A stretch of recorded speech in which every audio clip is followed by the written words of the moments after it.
This is Eyewitness News on LA56 with live breaking news. Breaking news, a suspect is dead after an officer-involved shooting in downtown LA. A man sitting in his Rolls-Royce in Hollywood is shot by a suspect on a bicycle. Now police are looking for whoever pulled the trigger. Caught on camera, a man steals from a tip jar, then goes back and steals from it again. We have the shocking video. Good evening, everyone. I'm Jory Rand. I'm Giovanna Lotta. Welcome to Eyewitness News on LA56, LA's only live local newscast at 7 p.m.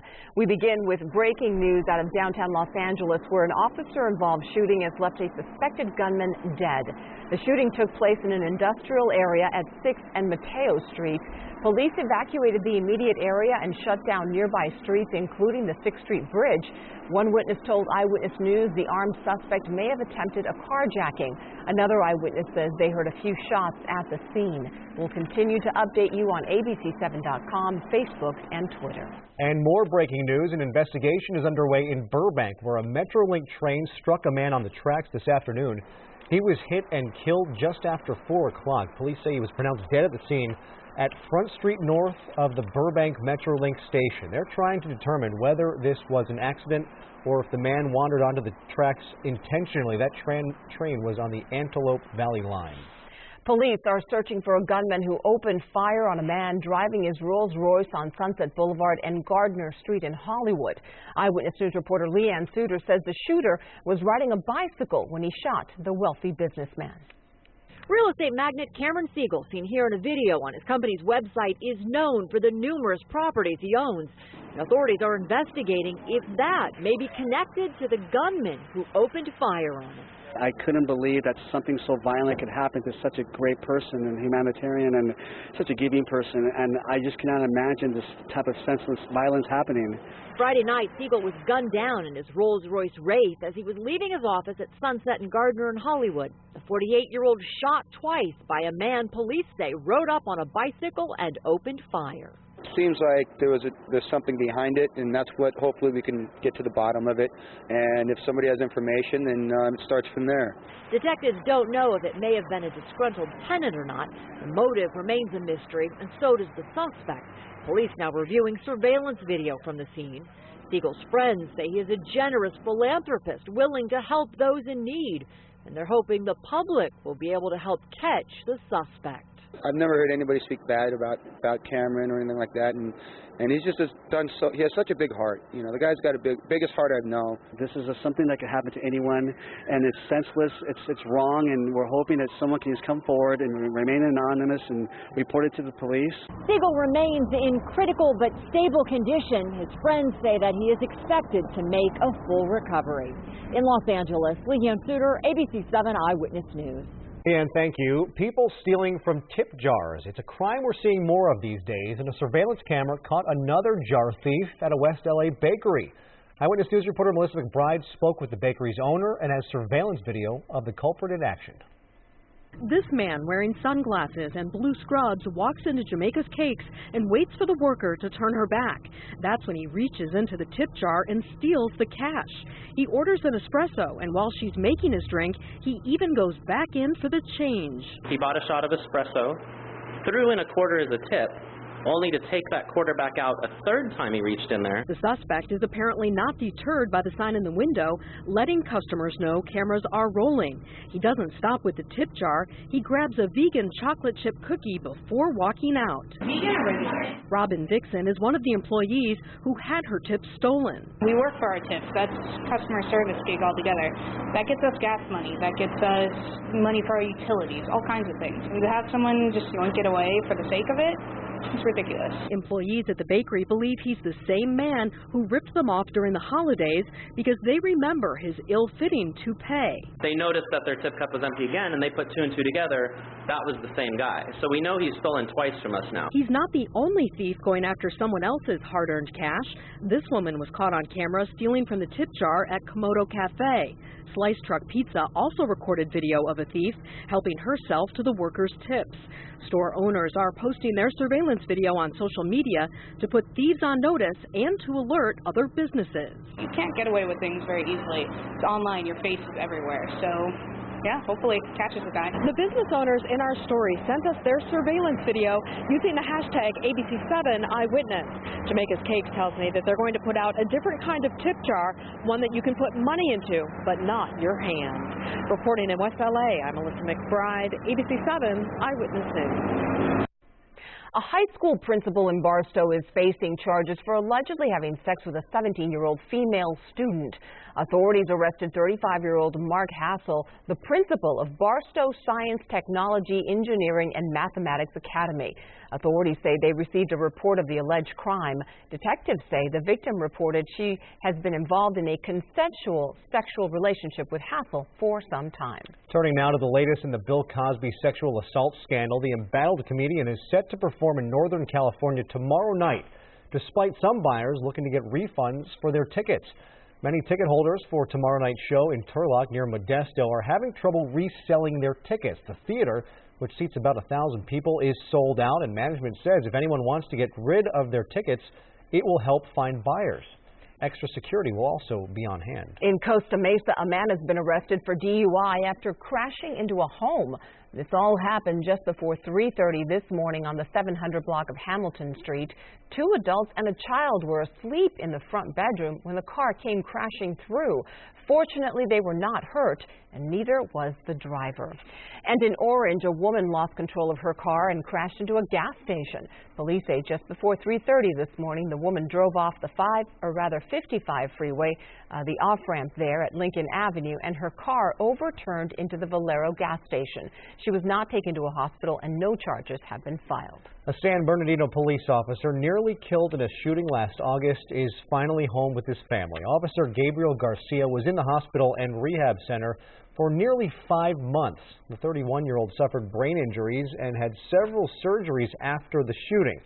San Bernardino Police Chief Jared Bergwan says Garcia will continue therapy, but his progress has been great. 3 people have been charged with attempted murder in Garcia's shooting. 3 stranded hikers are safe and sound tonight after being rescued in the Angeles National Forest near Bear Canyon and Switzer Falls. The hikers went off trail and got stranded on top of the mountain this afternoon. They tried to hike back down the mountain but became disoriented. One hiker was able to make a cell phone call to authorities. An LA County Sheriff's rescue helicopter safely hoisted all 3 victims to safety along with a dog. The hikers were not injured.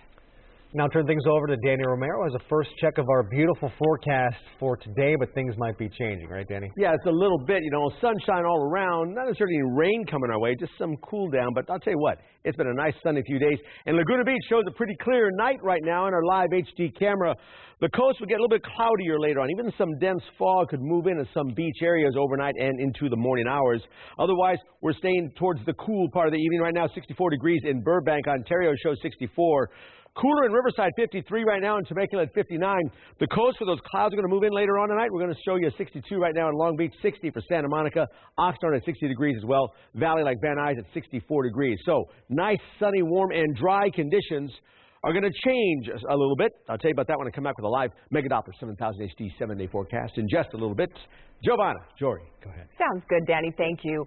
In the wake of the terror attacks in Paris, European nations are on high alert, deploying officers to guard potential targets. In Greece, police have arrested 4 people believed to be connected to a Belgian jihadi cell. ABC's Alex Marquardt has more on the anti-terror efforts going on across Europe and what's going on here in the United States. A sight not seen in 30 years. Hundreds of armed soldiers deployed in the streets of Belgium as Europe cracks down in the face of more possible terror attacks. In 48 hours, there have been almost 36 terror-related arrests across the continent. As security forces have been beefed up in Belgium, Germany, and France against what the top counter-terrorism official says could be thousands of potential terrorists. In the UK, the highest alert level ever for the police, meaning an attack against them is highly likely. It's not just the police who are targets, but Europe's Jewish communities as well, so much so that here in Brussels, soldiers are standing guard outside the Jewish Museum.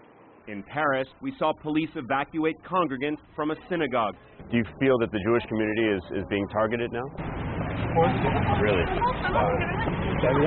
Europe's fears now rattling the U.S. New York's police expanding training to deal with active, well-armed shooters. The threat has morphed into more potential threats, more lone wolf type activity. That was Alex Marquardt reporting. Meanwhile, the brothers who launched the original attack in Paris will both be buried in France. A shooting breaks out inside a Central Florida mall, leaving 2 people dead and 1 other injured. It happened around 9:30 this morning inside the Melbourne Square Mall, about 70 miles southeast of Orlando. Officers reported hearing gunshots as they arrived on scene, but never witnessed any. The alleged shooter has been identified as 39-year-old Jose Garcia Rodriguez. He reportedly died at the scene. An injured victim has been identified as his wife, Ida Garcia. Witnesses there were terrified. All of a sudden you just hear the pop, pop, pop, pop, pop, pop, pop, and then you just drop everything and your body makes you run. It's a frightening experience. It's something that you don't ever want anybody to experience. It was crazy. I figured somebody was shooting somebody. It's going on all the time now. Authorities say the shooting followed a domestic dispute between the couple. The wife works at the mall's food court. She is now listed in good condition at the hospital. The mall was evacuated and will remain closed for the investigation. A police shooting in Canada leaves 2 officers seriously wounded. The gunfire erupted at a casino in St. Albert, Alberta. The 2 Royal Canadian Mounties were investigating a stolen vehicle, and when they went to find the suspect, he opened fire on them and took off. Police say that suspect has been found. One of the officers is now fighting for his life. The other is in serious but stable condition. Coming up on Eyewitness News, a local group is trying to save the world's first Taco Bell in Southern California from potential demolition. Plus, a major graffiti bust in Fountain Valley. Find out how many places these suspects are accused of tagging. And a major line of transportation comes to a standstill in Europe as smoke is detected in the Channel Tunnel between England and France.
A major headache for travelers on the Eurotunnel in France. Smoke detected in the Channel Tunnel in Paris has stopped service completely. No trains were in service at all today. The tunnel's operator says the smoke was caused by a smoldering load that was being carried on a shuttle through the tunnel. Crews will make minor repairs to the North Tunnel overnight and plan to reopen it for service tomorrow. Demonstrators today kicked off the first of 4 days of protests against police brutality at San Francisco BART stations.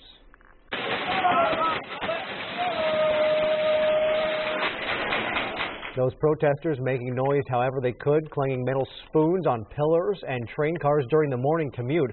The disturbance caused delays and rolling closures at BART stations. In Oakland, another group of demonstrators chained themselves to the federal building. Nearly a dozen more protests are planned through Monday, where there will be extra police on hand. Turning to our weather now, really can't complain about our weather. Yeah. It's been gorgeous. I know you like the warm weather. I like the, and it hasn't been too warm though for those who don't like it too hot. You're exactly right. I think it's fair weather for all of us.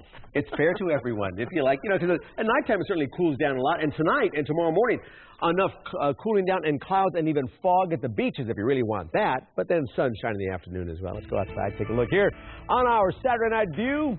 We go to our live HD camera to the Irvine Spectrum, and there Orange County is looking pretty good. Clear skies right now. It's the coastal spots where we could see a slight change in the view. Downtown LA looking pretty good at this point. Mostly clear and cool, 63 degrees, calm winds, and 45% relative humidity. We are staying fairly dry right now. Let me give you a couple of views of this.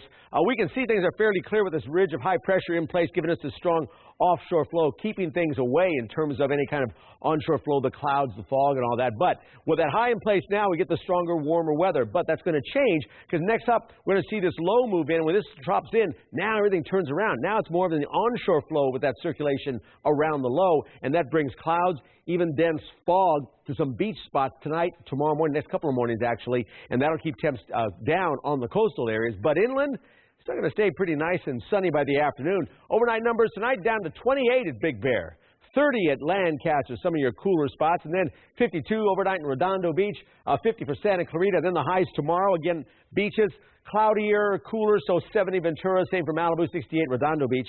But you head inland, a lot of sunshine there, 77 for Pasadena. Same for San Bernardino, with Riverside topping off at 76 tomorrow. Here's our 7-day power back weather. And showing those morning clouds, afternoon sunshine, setting up as a pattern for tomorrow and Monday. And the temps drop down a little bit, but then right back up Tuesday. And by Wednesday and Thursday, certainly into the weekend, right back up near 80 degrees downtown, with Friday and Saturday highs at 79. For the valleys and the Inland Empire, a sunny, warm day again tomorrow. Again, that coastal fog is just on the coast. Slight cooling on Monday. A little of that onshore flow reaches the valleys. But then by Tuesday and Wednesday, warming right back up again. No real break. We head towards 80 degrees almost by Friday and Saturday. Our beaches will be cloudy and foggy tomorrow morning.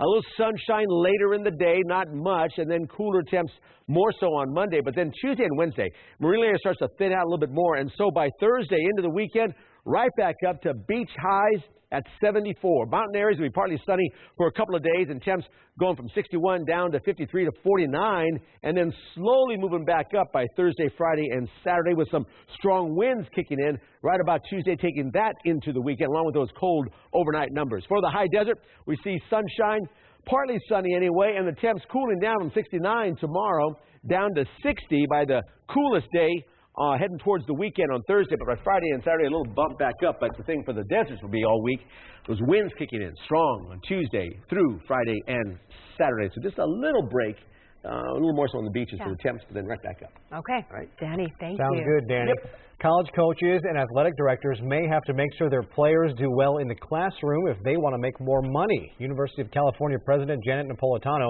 has approved a new policy that ties bonuses coaches and ADs receive to the academics of their student athletes. The new policy was developed to address concerns over low graduation rates for sports teams at UC Berkeley. The UC Board of Regents plans to discuss the new policy on Wednesday. Right now, only Berkeley's head football coach has bonuses that already link to how well his players do in the classroom. Two 20-year-old men are in custody on felony vandalism charges for allegedly tagging more than 50 surfaces at a Fountain Valley shopping center. Authorities arrested Joseph Navarro of Orange and Johnny Martinez of Santa Ana.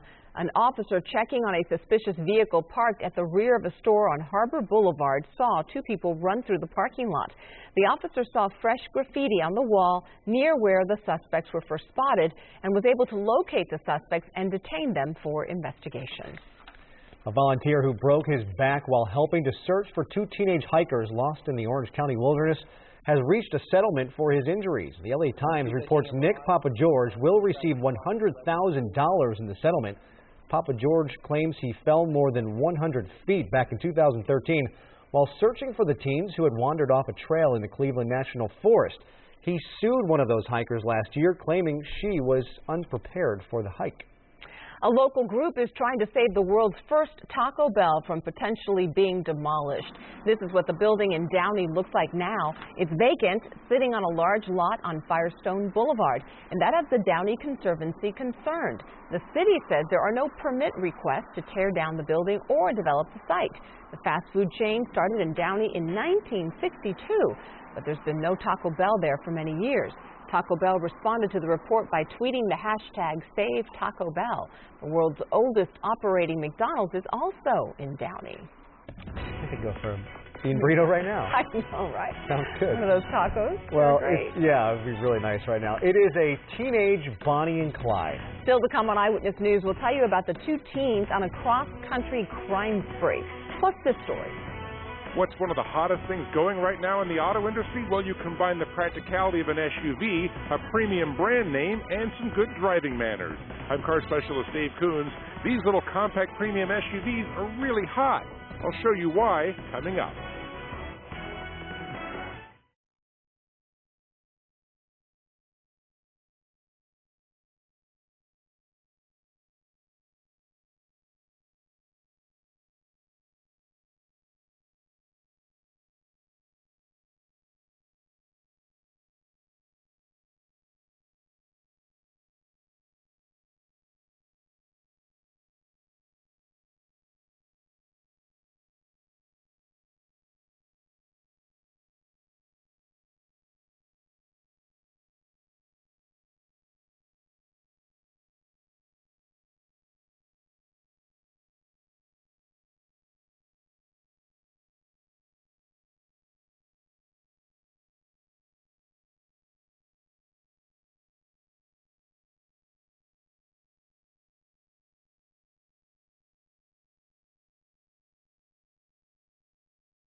Welcome back. A man is carjacked in Oregon, and you won't believe the weapon that was used.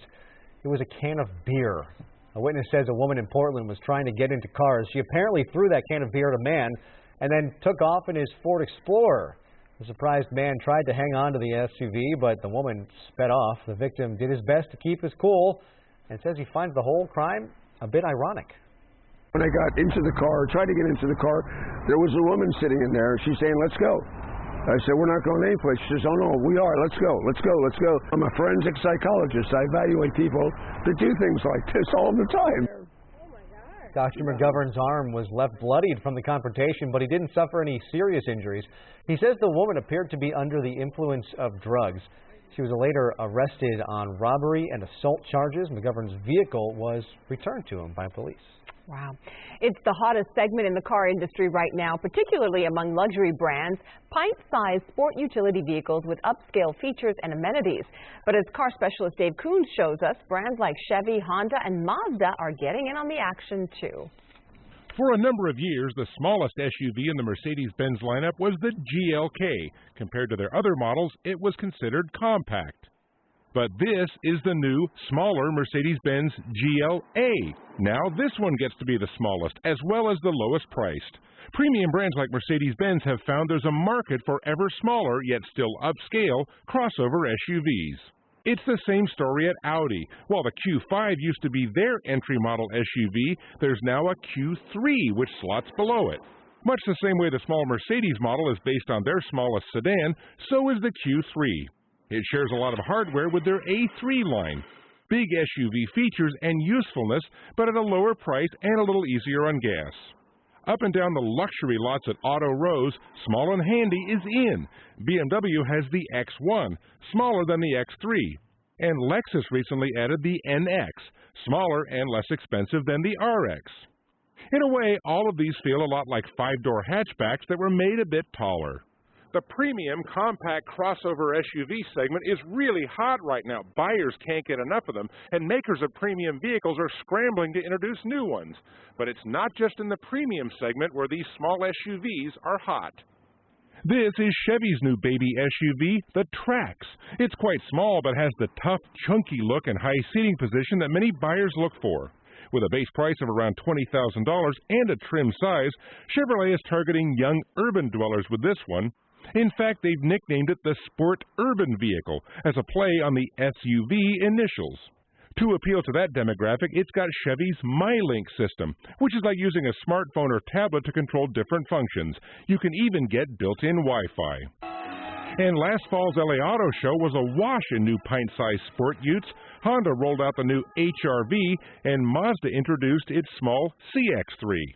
From entry-level to ones with some luxury cachet, little SUVs are growing in popularity. And there's no shortage of choices these days. Dave Coons, ABC7 Eyewitness News.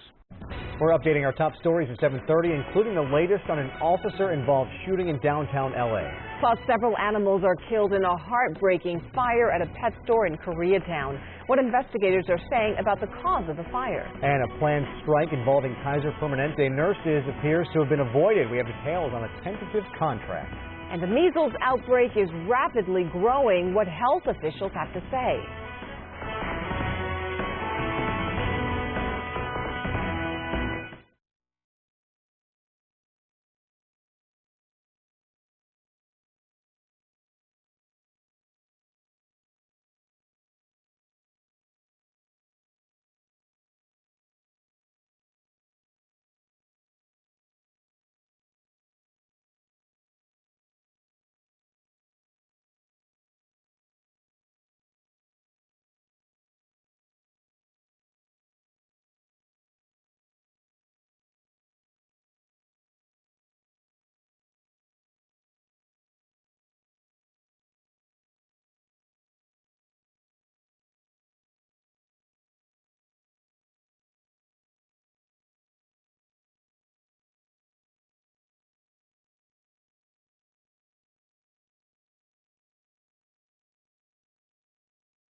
This is Eyewitness News on LA56 with live breaking news. Our top story at 7:30, breaking news out of downtown Los Angeles where an officer-involved shooting has left a suspected gunman dead. I'm Giovanna Lotta. I'm Jory Rand. This is Eyewitness News on LA56, LA's only live local newscast at 7:30 p.m. The shooting took place in an industrial area at 6th and Mateo Streets. Police have evacuated the immediate area and shut down nearby streets, including the 6th Street Bridge. One witness told Eyewitness News the armed suspect may have been attempting a carjacking. A gunman riding a bicycle opens fire on a man behind the wheel of a Rolls-Royce in Hollywood. It happened in a strip mall along Sunset Boulevard when the gunman rode up on his bike and shot a wealthy businessman before taking off. The victim has been identified as 48-year-old Cameron Siegel, a real estate investor. He's now recovering at Cedars-Sinai Medical Center, and police are still searching for the suspect. Dozens of animals are dead after a pet store catches fire in Koreatown. As Eyewitness News reporter Q McCrae shows us, the owner lost her own pets in the fire as well. Firefighters say the animals didn't stand a chance. 20 birds and 100 fish died in this Koreatown pet store fire. Elizabeth Lee's business is no more. It's very bad. Busy Western Avenue at 6th Street was shut down to get things under control. The emergency call came in just before 8:30 this morning. Chris Choi was working at the time. I hear a loud bang against the side of my studio, and so I peek out my window and I see a giant ladder up on the 4th floor. And then there's like a fireman climbing up it, and I didn't really know what was going on. We had firefighters go to the floors above. Firefighters had a hard time finding the origin of the fire because there were no flames, just a lot of smoke. It was eventually determined the fire started in the business's storage room. Storage like different mercantile items like pet food, cages, paper products. Lee's pet bulldog and macaw were also in the storage room. They died in the fire. We very often like family, like children. The other animals suffocated due to the smoke. No one was hurt. As firefighters swept out water and charred debris, neighbors can only help but think of the Lees. It's real sad to see the pet shop owners lose their business like that. We see her when she's out taking trash and doing her business, and we say hello, but they don't speak too much English, so we keep it short. But yeah, they're real nice, sweet people. I love them a lot. Arson investigators believe the cause of this fire had to do with an electrical problem in the back storage room. In Koreatown, I'm Q McCrae, ABC7 Eyewitness News. It's the scenario healthcare workers have feared. Southern California's measles outbreak is rapidly growing and more people will likely contract the virus. Officials now confirm 51 cases of the illness, nearly double the number reported earlier this week. 6 new cases in Orange County are not connected to the initial exposure at Disneyland, a sign that measles is becoming widespread. Health officials expect the number of cases to grow and are urging people to get vaccinated. The union representing 18,000 Kaiser Permanente nurses in Northern and Central California has reached a tentative deal with Kaiser and canceled a 2-day strike planned for next week. The California Nurses Association says under the agreement, registered nurses and nurse practitioners will get a 14% pay raise over the next 3 years. Registered nurses will also receive larger pension contributions. Union members still have to ratify the contract. A judge has dismissed several charges against former Santa Ana City Councilman Carlos Bustamante. Bustamante is accused of sexual misconduct involving several women at the Orange County Public Works Department. The judge dropped charges previously dismissed after a preliminary hearing, but Bustamante still faces several charges, including stalking, attempted sexual battery, and grand theft. Do you remember where you were 21 years ago today? If you lived around here, you probably do, because today marks the 21st anniversary of the devastating Northridge earthquake. The 6.7 quake struck at 4:30 a.m. on January 17, 1994. It killed 35 people and caused more than $20 billion in damage. City officials and seismologist Dr. Lucy Jones led a meeting at a youth center in Northridge today to commemorate the anniversary and discuss how the city is preparing for the next big earthquake. Dr. Jones says it will be much more devastating than Northridge. We set a goal for ourselves of urban disaster resilience, which means a city that's still functioning after the disaster. Keep it together enough that we can recover, that we don't have that catastrophic collapse in our economy that leads to decades of depression. LA Mayor Eric Garcetti's earthquake plan for the city includes securing the water supply by installing seismic-resistant water pipes and requiring thousands of older buildings to be retrofitted.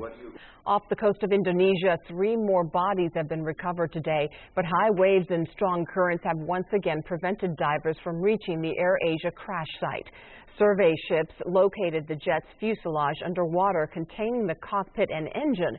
The 100-foot-long section with one wing attached is about 92 feet below the surface and believed to contain most of the missing bodies. Only 51 bodies have been recovered of the 162 people on board. 2 teens run away, one of them 13 years old, from a home on a cross-country crime spree. Now their families are pleading for the pair to turn themselves in before someone gets hurt. ABC News reporter Lindsay Janis shows us why the teen sweethearts are facing some serious charges. Tonight, police chasing every lead in their hunt for this real-life Bonnie and Clyde. Now revealing they believe 18-year-old Dalton Hayes and 13-year-old Cheyenne Phillips may be in Florida's Panhandle. The pair managing to stay a step ahead of authorities for 13 days now. As of right now, they haven't committed any violent acts. It is slowly escalating. Their apparent crime spree stretching from their home state of Kentucky to the Carolinas and Georgia. The young outlaws allegedly breaking into homes, forging stolen checks, and stealing 3 pickup trucks. The last one with 2 loaded guns inside. What we're trying to stop from happening is the worst case scenario, and that is police get into pursuit and Dalton flees and hurts her, himself. On January 3rd, Hayes announced the couple's engagement on Facebook.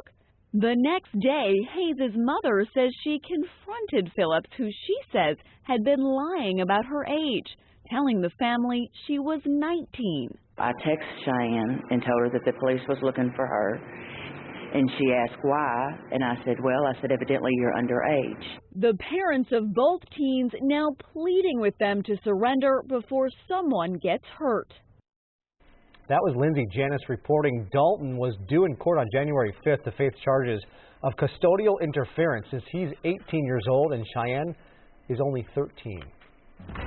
An NBA player makes good on his bet. Still to come on Eyewitness News, we'll tell you about the wager that landed his girlfriend back at a high school prom. Plus, the local couple is on a mission to find the owners of an old wedding album they found at a vintage store. How you can help them find Phyllis and Stanley. Next. Hi there, I'm Danny Romero. Well, a gorgeous afternoon today, however. Will it change tomorrow? I'll tell you with the 7-day forecast coming up in just a bit.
It sounds like something out of a Hollywood movie. A local man stumbles onto the lost mementos of a decades-old love story. Now he's hoping to find the couple in question.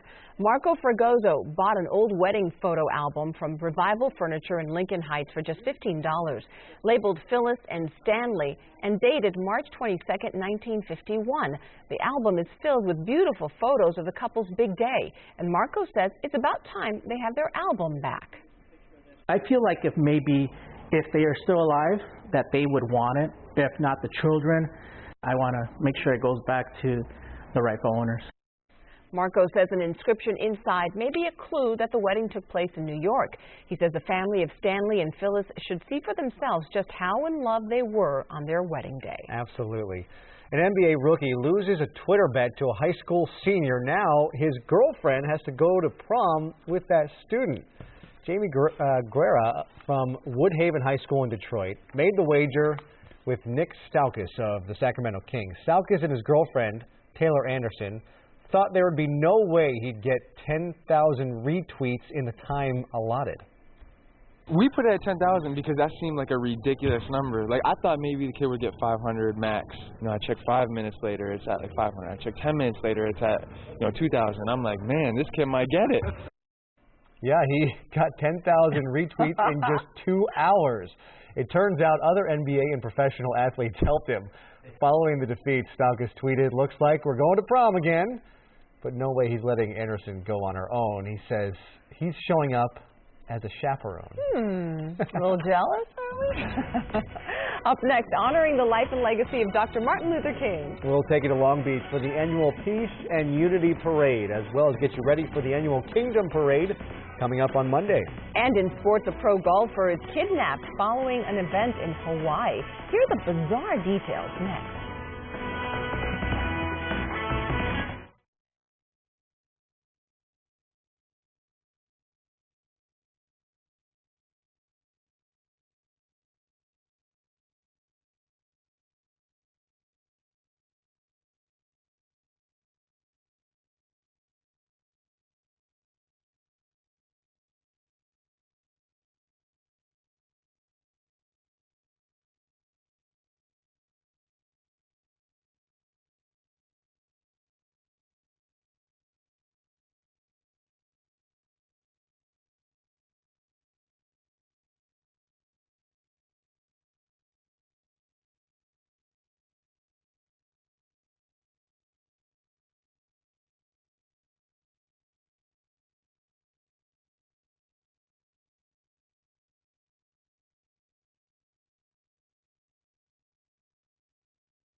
Parade goers lined the streets of Long Beach today in honor of Martin Luther King Jr. This marks the city's 27th annual Martin Luther King Jr. Peace and Unity Parade celebration. It's all part of a day of events in Long Beach celebrating the legacy of Dr. King. Following the parade, the celebration featured music, dance performances, and free health screenings. And ABC7 is proud to once again broadcast the annual Martin Luther King Jr. Kingdom Day Parade, now in its 30th year. The parade will air over on ABC7 this coming Monday, January 19th. Martin Luther King Day.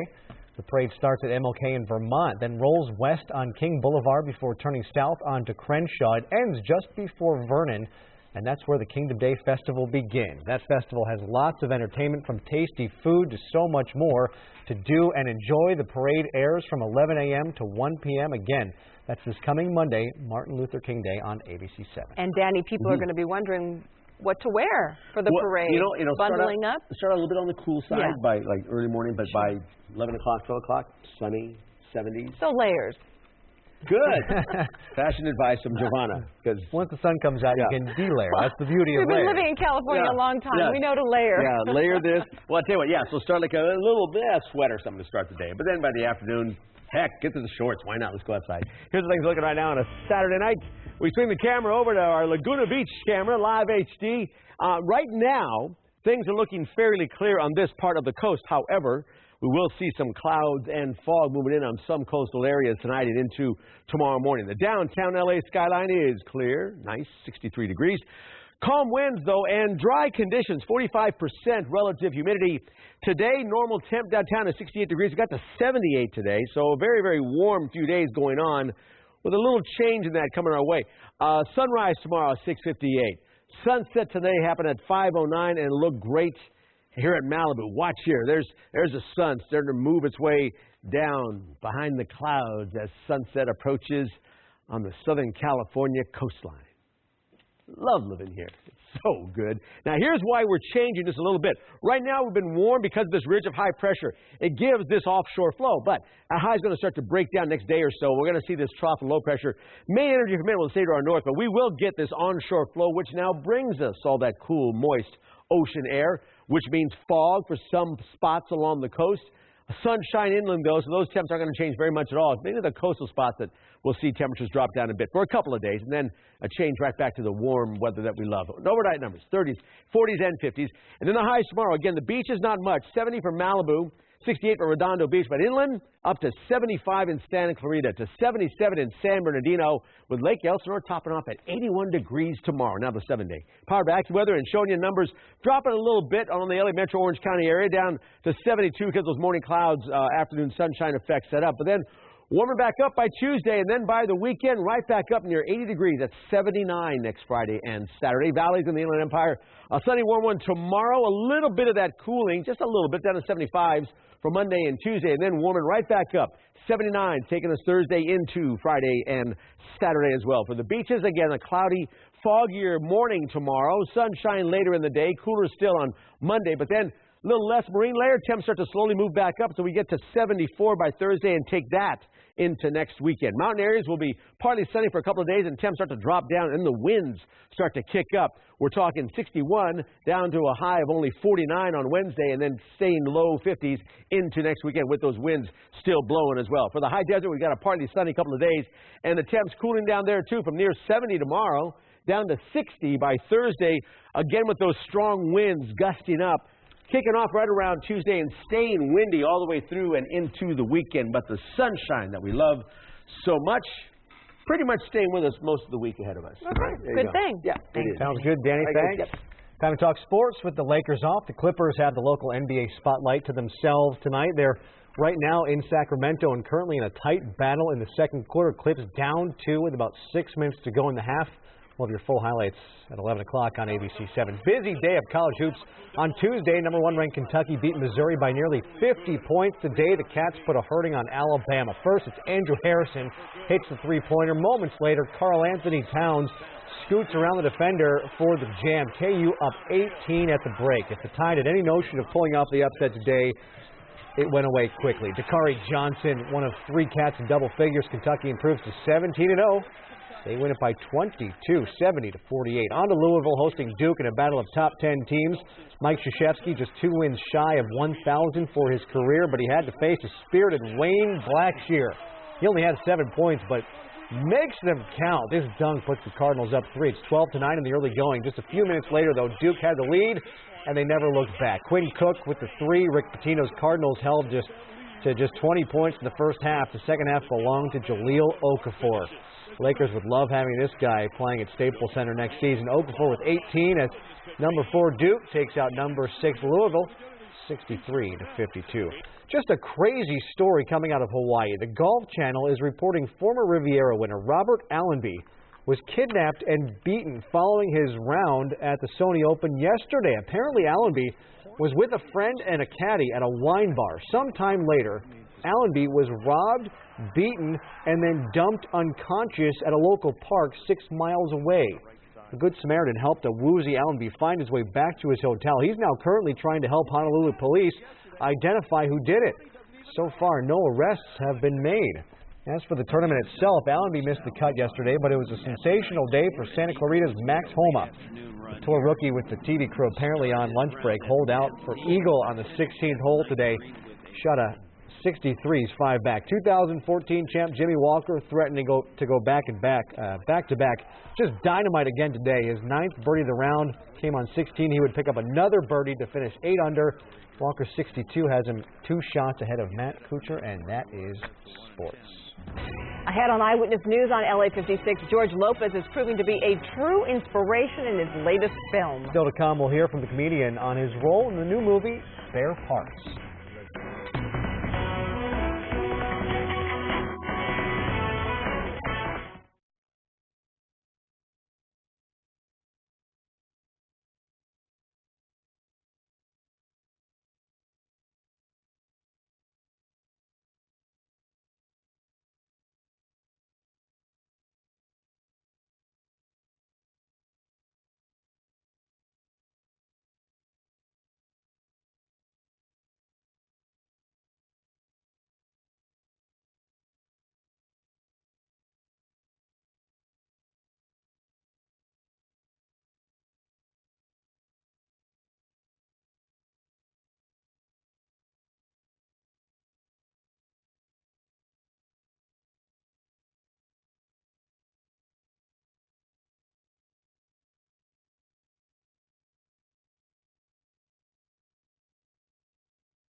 There's a new movie in theaters this weekend that's based on an inspiring true story. It's called Spare Parts, and it stars comedian George Lopez. Entertainment guru George Pinocchio has the story. In order to enter this competition, we would have to build a remotely operated vehicle that swims underwater. I mean, you know this is the desert, right? In Spare Parts, George Lopez plays an engineering whiz between jobs who becomes a substitute teacher at an Arizona high school. Against all odds, he helps 4 undocumented students enter a robotics competition sponsored by NASA. It has the potential to change their lives. It was quite a departure for me. And I have certain mannerisms that I've become known for, and I wanted to make sure that those did not rear their ugly head. So I was very engaged in the script and as a producer, and it is probably one of the things that I've enjoyed truly the most of the things that I've done. You got to put yourself out there, or you're never going to get the grant, you're never going to get the job, you're never going to get the girl. I think somewhere through this movie, you will become emotional over something in it, whether it's someone thinking you can't do something, whether you wanting to prove somebody wrong, whether there's somebody in your life that tells you that you can't do something, or the fact that there's just a tender moment between people that it will get you. George compares Spare Parts to The Karate Kid, Rocky, and Vision Quest in terms of being inclusive and inspiring. You really want to smuggle 4 illegals across state lines? Put you guys on top of the van, cover you with a blanket. You look like picnic equipment. In this brand new year of tension between all forms of people, authority, and around the world, some very tragic things have happened.